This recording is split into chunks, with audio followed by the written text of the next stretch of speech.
لله رب العالمين والصلاة والسلام على سيد المرسلين أما بعد فأعوذ بالله من الشيطان الرجيم بسم الله الرحمن الرحيم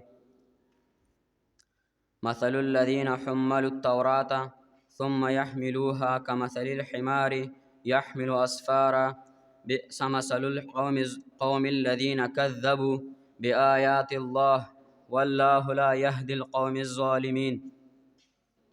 جن پر تورات کا بوجھ رکھا گیا پھر انہوں نے اس کا بوجھ نہ اٹھایا، ان لوگوں کی مثال گدھے کی مثال جیسے لیے جو کتابیں اٹھائے، ان لوگوں کی کیا ہی بری مثال ہے جن لوگوں نے اللہ کی آیتوں کو جھٹلایا۔ جن اللہ ظالم لوگوں کو ہدایت نہیں دیتا۔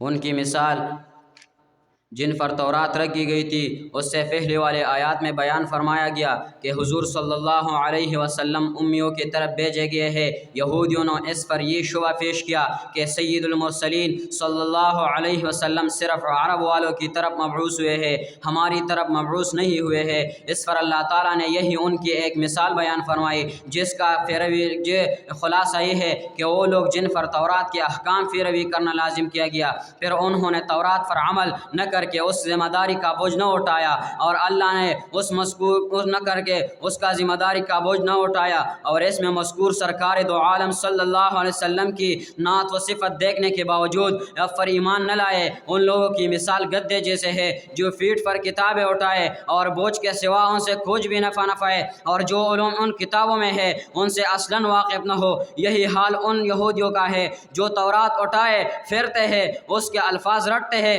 لیکن اس سے نفع نہیں اٹھاتے اور اس کے مطابق عمل نہیں کرتے۔ ان لوگوں کی کیا ہی بری مثال ہے جنہوں نے اللہ تعالیٰ کی آیاتوں کو جھٹلایا، اور اللہ تعالیٰ ان لوگوں کی ہدایت نہیں دیتا جو اس کے علم میں ظالم ہے۔ یہودیوں کو گدھے سے تشبیہ دینے کی وجوہات۔ اس آیات میں یہودیوں کو کس اور جانور کے بجائے گدھے سے تشبیہ دی گئی؟ اس کی ایک وجہ یہ ہے کہ گھوڑے اور خچر کی بنسبت گدھے پر زیادہ بوجھ لاتا ہے۔ دوسری وجہ یہ ہے کہ گدھے میں جہالت اور حماقت کا معنی دوسروں جانوروں کے بنسبت زیادہ ہوتی ہے۔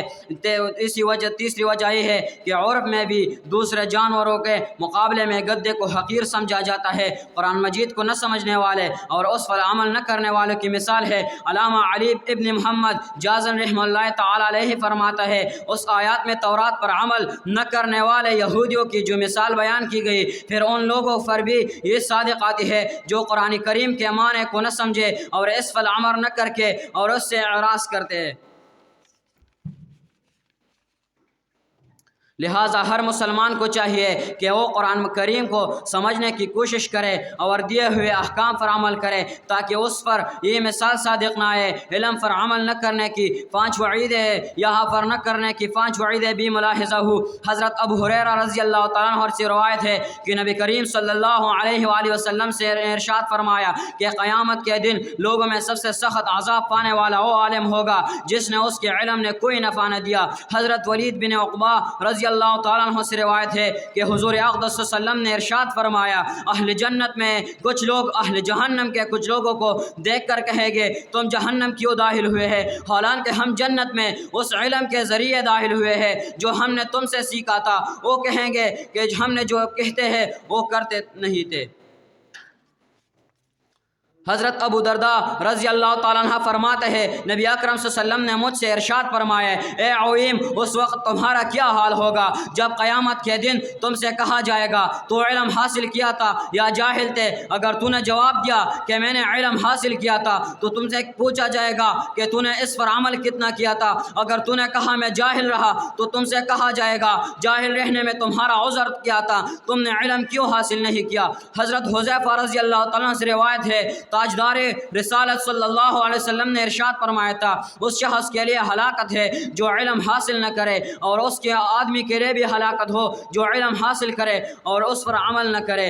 حضرت عمر فاروق رضی اللہ تعالیٰ عنہ سے روایت ہے کہ نبی کریم صلی اللہ علیہ وسلم نے ارشاد فرمایا، مجھے تم پر ہر علم والے منافق کا حرف ہے جو کلام حکمت مانے کرے اور عمل گناہوں پر کرے۔ وما علی الا البلاغ۔